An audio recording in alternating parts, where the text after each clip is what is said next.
पीले दांत वाली बहू। रंजना कभी ब्रश नहीं करती थी। उसे कितनी बार उसके माँ बाप ने डांटा, लेकिन उसका कोई असर उस पर होता ही नहीं था, जिस कारण से उसके दांत पीले पीले हो जाते हैं। शादी के बाद अरे बहू, वैसे तो तुझ में कोई कमी नहीं है, पर तेरे दांत इतने पीले कैसे हैं बेटा? कैसे मतलब? कोई सर्जरी थोड़ी ना कराइए। वो तो क्या नाम, मैं ब्रश नहीं करती थी तो पीले हो गए। अब क्या करूं? आप कहे तो लाल करवा लूं या फिर काले?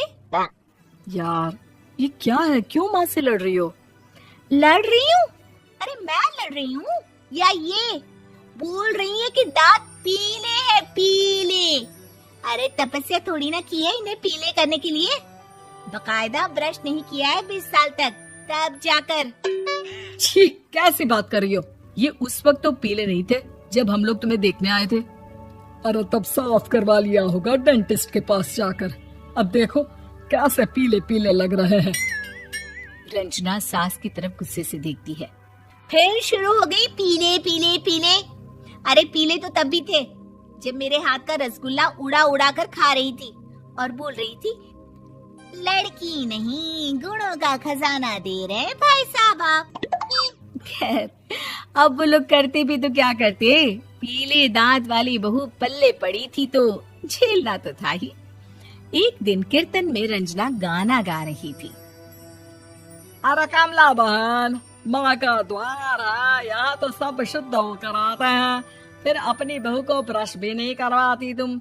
दूर से पीले पीले दांत भक्ति में बाधा उत्पन्न कर रहे हैं। अरे कोई 2 साल के बच्चे थोड़ी ना लेकर आई हूँ मैं बहू बनाकर। अच्छी खासी लड़की है, अरे कैसे करवाऊं ब्रश? ये तो उसे खुद करना चाहिए ना। अब माँ बाप तो इसके जैसे तैसे निपटा दिए, ये नहीं सोचा कि सास कैसे संभालेगी। सास बहू को लेकर घर आ जाती है, लेकिन सोच लेती है कि अब इसे लेकर कहीं नहीं जाएगी। अगले रोज बहू कहती है, अरे क्या हो गया, मंदिर नहीं जाना क्या? कीर्तन का वक्त हो रहा है। मेरी मधुर वाणी से कान्हा जी जागते हैं और सोते हैं। आप तो जानती है ना उनकी भक्ति में कितना मन लगता है मेरा। वो क्या है ना, तबीयत ठीक नहीं लग रही है मेरी, आराम करूंगी मैं। तबीयत ठीक नहीं लग रही? अभी तो मिथुन के गाने पर नाच रही थी आप, और अब बोल रही है कि तबीयत ठीक नहीं लग रही।